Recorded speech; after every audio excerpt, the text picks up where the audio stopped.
ఇబ్బందులు వస్తాయి. ఎందుకంటే వీరభద్ర స్వామి ఊరికనే రాలా, వాడు సాక్షాత్తు సతీదేవి నాయన శివుని తిడితే ఆమె తన ఆత్మాహుతి చేసుకుంటే వీరభద్రుడు వచ్చాడు, దక్షుడు తలకాయ తీసి యజ్ఞగుండంలో పడేశాడు.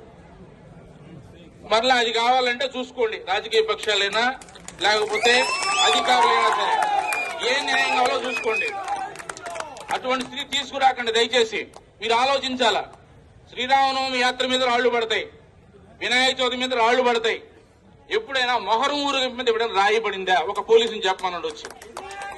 రంజాన్ సమయంలో లేకపోతే ఏదైనా దర్గా ఊరేగింపు జరుగుతుంటే ఎవరైనా రాళ్లు వేసి ఇబ్బంది పెట్టారా? ఈ దేశంలో ఎక్కడైనా సరే, ఇక్కడే కాదు ఎక్కడైనా సరే, ఎక్కడైనా ముస్లిం సోదరులు కనుక ఒక ఊరేగింపు తీస్తుంటే ఎక్కడైనా దాడి జరిగిందా?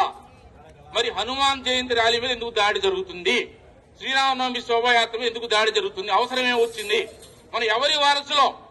ఒక ముస్లిం స్త్రీని పట్టుకొస్తే చెల్లెల్లాగా భావించి తిరిగి పంపించిన శివాజీ వారసులమా? లక్షల మంది ఆడవాళ్ళని బానిసలుగా మార్కెట్ లో పెట్టి కూరగాయలను అమ్మిన ఔరంగజేబు వారసులో తేల్చుకోవాలా? మీకు ఎవరు ఆదర్శం? ఆడవాళ్ళని అమ్మేవాళ్ళ, ఆడవాళ్ళని కాపాడేవాళ్ళ? ఇప్పుడు ఎవరికి రక్షణ కల్పిస్తారు మీరు? శివాజీ వారసులకు రక్షణ కల్పిస్తారా, ఔరంగజేబు వారసులకు రక్షణ కల్పిస్తారా? తేల్చుకోవాలా. ప్రభుత్వమైనా రాజకీయ పక్షాలైనా మరొక అధికారులైనా సరే, లేకపోతే చాలా ఇబ్బందులు వస్తాయి. ఈ మధ్యన హైందవ శంకరం జరిగిందని చెప్పారు. మనం కూడా శివాజీ ఊరకే రాలా. ఇప్పుడు చావా సినిమా నడుస్తుంది, చూడకపోతే చూడండి మళ్ళా ఒకసారి. 9 ఏళ్ల పాటు సంభాజీ మహారాజు శివాజీ కొడుకు ఎన్ని కష్టాలు పడ్డాడు. సర్వ సైన్యంతో కూడా ఔరంగజేబు వచ్చినప్పటికి కూడా వాడికి నిరాశ కలిగిస్తూ 27 సంవత్సరాలు పోరాటం చేసినా ఎదిరించి నిలబడింది హిందూ దేశం. చివరికి తిరిగి మళ్ళా రాజధానికి వెళ్లకుండా దారిలో చచ్చాడు ఔరంగజేబు. అంతే. ఎన్ని చేశాడు? ఆయన పేరేంది? ఆయనకి బిరుదు విగ్రహాన్ని పగలగొట్టేవాడని బిరుదు ఆయనకి. మీకు విగ్రహాలు పగలగొట్టేవాడు కావాలా, విగ్రహాన్ని కాపాడేవాడు కావాలా? తెలుసుకోండి. శివాజీ జీవితంలో ఏదైనా మసీదుని ధ్వంసం చేశాడా? ఎవరైనా ముస్లిం కన్యని అవమానపరిచాడా? ఖురాన్ అవమానపరిచాడా? ఆ రాజు వారసులం మేము ఇక్కడ. ఔరంగజేబు చేసిందేంటి? కాశీ, మధుర అన్ని దేవాలయాలు పగలగొట్టించాడు. 40,000 దేవాలయాలు పగలగొట్టించాడు. వాడి వెనకాల నిలబడతారా? దొంగ వెనకాల నిలబడతారా? ఇది న్యాయమేనా? ప్రభుత్వానికైనా ప్రజలకైనా? కొద్దిమందికి నాయకత్వం కావాలి. ముస్లింలలో గుర్తొచ్చింది, మా తాత కూడా బ్రాహ్మణుడు అంటాడు ఫరూక్ అబ్దుల్లా. అది ఇక్కడ హిందూ సోదరులే, వాళ్ళందరూ కూడా ముస్లింలందరూ కూడా ఒకప్పుడు మతం మార్చబడిన వాళ్లే.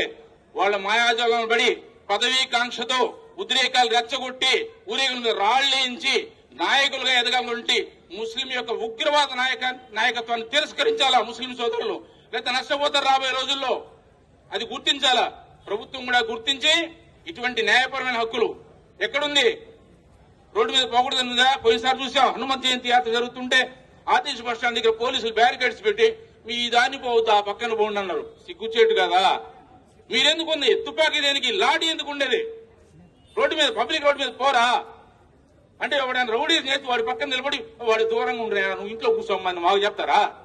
అందుక మీరు ఉండేదే. రౌడీ చేసి పక్కలో వేస్తారా? తేల్చుకోవాలా. ఏది లా అండ్ ఆర్డర్ అంటే ఏమిటి అసలు? ధర్మం ప్రకారం అనుమతి తీసుకుని పోయేవాడికి రక్షణ కల్పిస్తారా? అధర్మంగా శాంతియుతంగా పోయే రాళ్లేసేవాడికి రక్షణ కల్పిస్తారా? తేల్చుకోవాలా యంత్రాంగం.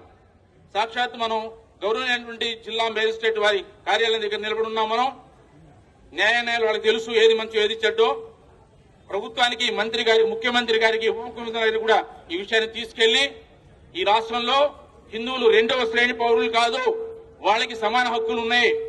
ఏ దేశంలో అయితే ఆ దేశ వాసులకి హక్కులు ఉంటాయి. అందరూ సుఖజీవనం కలపాలి. ఎక్కడ కూడా ముస్లింలకి, క్రైస్తవులకు వ్యతిరేకంగా మాట్లాడేది అలవాటు మనకు లేదు. ముస్లింలకు వ్యతిరేకంగా అది ర్యాలీ ముస్లిం ఉగ్రవాద నాయకత్వానికి వ్యతిరేకం, క్రైస్తవులకు వ్యతిరేకం కాదు. మేము వ్యతిరేకిస్తాం ఎవరిని? భారత్ మాతకు చేయకపోతే వ్యతిరేకిస్తాం ఖచ్చితంగా. వాడు ఎవడైనా సరే. రావణాసుడు ఎందుకు చంపాడు? ముస్లిం వాడు చంపాడు. రాముడా? కంసుడు ఎందుకు చంపాడు? కృష్ణుడు మేనమామేనే. తప్పుదారులు వెళ్తుండే వేస్తారు అంతే. ఇక్కడ కూడా అంతే. కాబట్టి దేశాన్ని ప్రేమిస్తే ఇక్కడ ఉండండి. యూరోప్ లో నడుస్తుంది ఏంటో తెలుసా? యూత్ టీ షర్ట్లు వేసుకోవాలా. ఆ పేరు ఈ పేరు కాదు వేసుకోవాల్సిన టీ షర్ట్ల మీద. మీరు ఉండే దేశాన్ని ప్రేమించండి. ఏంటి? మీరుండే దేశాన్ని ప్రేమించండి. లేదా మీకు లవ్ పాకిస్తాన్ మీదో, అమెరికా మీదో, చైనా మీద ఉంటే అక్కడికి వెళ్ళి బతకండి.